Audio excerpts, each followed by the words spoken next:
परमात्मा श्री राधा कृष्ण के चरणारविंदों में शतकोटि नमन वंदन। मित्रों को, जिज्ञासुओं को, धर्म प्रेमियों को, ज्योतिष विज्ञान प्रेमियों को हर हर महादेव बम बम भोले नमः शिवाय। मित्रों, ग्रहों में केतु ग्रह छाया ग्रह होने के कारण काल पुरुष के कुंडली के आधार पर काल पुरुष के किसी अंग में केतु की कल्पना नहीं की गई है, लेकिन विद्वानों ने केतु को छाया ग्रह तो माना।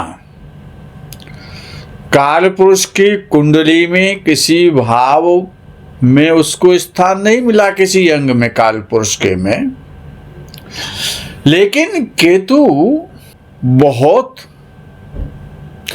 कष्ट देने वाला ग्रह है। मोक्ष का कारक तो है, भव मुक्ति का कारक तो है, लेकिन केतु बंधन भी देता है। वैसे केतु को प्रायः विद्वानों ने दरिद्रता और मलिनता का कारक भी माना है कि ये दरिद्रता देता है और मलिनता देता है। आकस्मिक जो आपत्तियां आती हैं, जो एक्सीडेंट इत्यादि सडन हो जाते हैं, आकस्मिक आपत्तियां, आकस्मिक बाधाएं सडनली, वो सब केतु ही देता है। और रोगों में जो सबसे भयंकर रोग है, जिसे कैंसर का रोग कहा जाता है, वो बिना केतु के कारण हो ही नहीं सकता, उसमें कारण केतु ही रहता है। जितने प्रकार के व्यक्ति को शारीरिक कष्ट मिलते हैं, जिसमें कि लंबे समय तक कष्ट भोगना पड़ता है, जैसे कि क्षय रोग है, जिसको टीबी का रोग कहते हैं, कैंसर का रोग है, हार्ट का रोग है, और यहां तक कि केतु तंत्र, टोना और टोटका, ये जो टोटका लोग करते हैं, तंत्र के द्वारा पीड़ा देते हैं दूसरों को, टोटका कर देते हैं एक दूसरे पर, तो तंत्र, टोना और टोटका इनका स्वामी है, ये मालिक है। ये तंत्र, टोटका, टोना तांत्रिक क्रियाएं, तांत्रिक होना, तांत्रिक बनाना, तांत्रिकों से संबंध रखना, तंत्र करना और तंत्र करवाना, यानी दूसरों का अहित करने में। अपना हित हो या ना हो, केतु का ये स्वभाव है कि हमारा हित हो या ना हो, लेकिन हम दूसरे का हित अवश्य कर देंगे। जितने भी आध्यात्मिक विद्याएं, ये आध्यात्मिकता भी देता है। बड़ा विचित्र ग्रह है, इसीलिए इसको विचित्र वर्ण वाला कहा गया है। एक रंग वाला नहीं है, केतु अनेक रंगों वाला है। रंग बदलने में गिरगिट का भी बाप है केतु। स्थिति के आधार पर अपने को बदल लेता है। तो जितनी भी गुप्त विद्याएं हैं, रहस्यमयी विद्याएं, तांत्रिक विद्याएं हैं। अच्छा, विदेशी भाषाओं का जिसका केतु अच्छा होता है, उसको विदेशी भाषाओं का काफी ज्ञान होता है। सम्मोहन करना, स्तंभन करना, मारण करना, उच्चाटन करना, स्तंभित करना, ये सब केतु के कार्य हैं। संसार में जितने भी तांत्रिक हैं, वो केतु ही उनका प्रभावी होता है। और जो तंत्र करते हैं उनका भी केतु, और जो करवाते हैं उनका भी केतु। दोनों के केतु बली होते हैं, तभी तंत्र कराने वाला तांत्रिक के पास जाता है। केतु मोक्ष देता है तो केतु नरक भी दे देता है तंत्र के द्वारा। अच्छा, जितने भी चीड़ फाड़ करने वाले सर्जन हैं, जो सर्जरी करते हैं, वो सभी केतु के अंतर्गत आते हैं। चाहे वो हार्ट की सर्जरी करें, चाहे वो आंखों की सर्जरी करें, चाहे वो किसी बॉडी के पार्ट की करें, जितने भी सर्जन हैं जो चीर फाड़ का काम करते हैं, बिना केतु के वो सर्जन हो ही नहीं सकता। वहां पर केतु की विशेष आवश्यकता है। सिर के दर्द, हार्ट का दर्द, पेट का दर्द, ये जितने भी दर्द हैं ना, केतु दर्द का कारक है, केतु दर्द का निवारक नहीं है।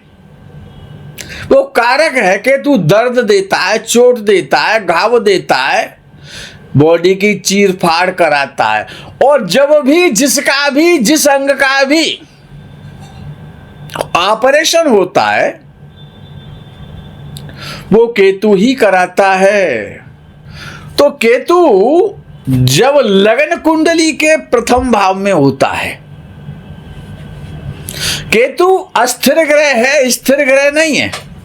केतु में स्थायित्व तो नहीं है, अस्थिरता है, चंचलता है, शीघ्रता है, अधैर्य है, धैर्यशाली नहीं है केतु। तो ऐसा जातक जिनका केतु लगन के प्रथम भाव में होता है, ऐसे जातक या जातकाएं वो चंचल बुद्धि के होते हैं और उनके विचार और जीवन दोनों ही अस्थिर होते हैं। केतु अस्थिरता का कारक है, स्थिरता का कारक नहीं है। तो भयभीत होना, घबराना, मिर्गी आना, दौरे पड़ना, पागलपन होना, घबरा जाना, बेचैनी होना, परिवार की चिंता होना, परिवार से चिंतित होना, नास्तिक हो जाना, आस्तिकता का ढोंग करना और नास्तिक बने रहना, भ्रमित होना, सस्पेंस में रहना, डाउटफुल होना, कायर होना और क्रूर होना। बहुत भयंकर क्रूर भी बना देता है और अतिशय डरपोक भी बना देता है। लगन का केतु ये सारे काम करता है। जिनका भी लगन में केतु बैठा है, ऐसे जातकों के जो बहन भाई होते हैं, उनसे उनका प्राय मन मुटाव देखा जाता है और शरीर भी रोगी रहता है। हाँ, यदि किसी का वृश्चिक लगन है और वृश्चिक लगन में केतु बैठा है तो अच्छे फल दे जाता है। केतु बात रोक देता है, जबकि वायु तत्व नहीं है केतु, लेकिन वो स्थिति के आधार पर गिरगिटी की तरह रंग बदल लेता है। जैसे ग्रहों का प्रभाव उस पर होगा ना, अगर शनि का प्रभाव है, राहु का प्रभाव है, राहु का प्रभाव तो होगा ही होगा, लेकिन शनि जैसे ग्रह का प्रभाव केतु पे आ गया तो केतु बात रोगी बना देता है बॉडी को। कहीं न कहीं पेन और दर्द की शिकायत रखता है, घबराहट देता है और शिक्षा, संतान, दाम्पत्य का सुख, पति पत्नी के सुख में बाधक है केतु, साधक नहीं है। लगन का केतु, उसका सीधा प्रभाव सप्तम भाव पर जाता है, तो सप्तम भाव पर अशुभता ज्यादा आ जाती है, तो विवाह भी लेट होता है। और दाम्पत्य जीवन में विवाह के उपरांत भी ऐसा देखा जाता है कि लगनस्थ केतु, लगन का केतु और कष्ट तो देता है। कुछ विद्वान तो ऐसा कहते हैं जिनका लगन में केतु है, उनके पड़ोसी भी अच्छे नहीं होते। केतु कुत्ता है ना, तो केतु जब कुत्ता है तो काटे चाटे स्वान के दोनों भांति विपरीत।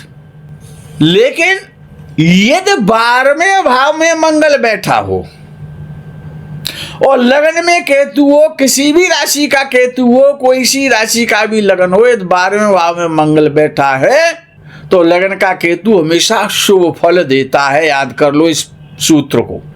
केतु यदि लगन में शुभ स्थिति में बैठा है, वृष यानी मंगल की राशि में केतु अच्छा फल करता है। अब मंगल की राशि मेष हो चाहे वृश्चिक हो, दोनों में से यदि किसी का कोई लगन है, लगन में केतु बैठा है, तो ऐसा व्यक्ति ईश्वर में श्रद्धा रखने वाला, ईश्वर का भक्त और पिता का भक्त होता है। यदि सिंह राशि का केतु लगन में हो,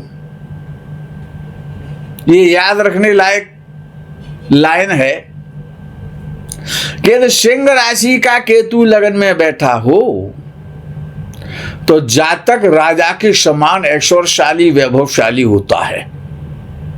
लेकिन अशुभ दृष्टि केतु पर ना जाए। मकर या कुंभ राशि का लगन हो तो संतान और संपत्ति बहुत अच्छे प्रकार से जीवन में मिलते हैं, समय से मिलते हैं और प्रचुर मात्रा में होते हैं और अच्छे होते हैं। शुक्र और केतु लगन में बैठे हों, दोनों बैठे हों, तो जातक के विवाह में बाधाएं भी आती है और जातक गंधर्व विवाह भी करता है। अकेला चंद्र केतु के साथ लगन में हो, अकेला चंद्र केतु के साथ लगन में बैठा हो तो जातक सोचता जाता, बोलता कम है। ऐसा व्यक्ति सोचता ज्यादा है और कम बोलता है। यदि गुरु की दृष्टि केतु पर हो, लगन में हो, तो जातक को केतु जैसा पापी ग्रह भी आध्यात्मिक, धार्मिक और ज्ञानी बना देता है। मित्रों, आज केतु के प्रकरण में यही विराम करते हैं। आगे के प्रकरण का आप इंतजार करें। तब तक के लिए हर हर महादेव, बम बम भोले, नमः शिवाय, जय गौ माता की।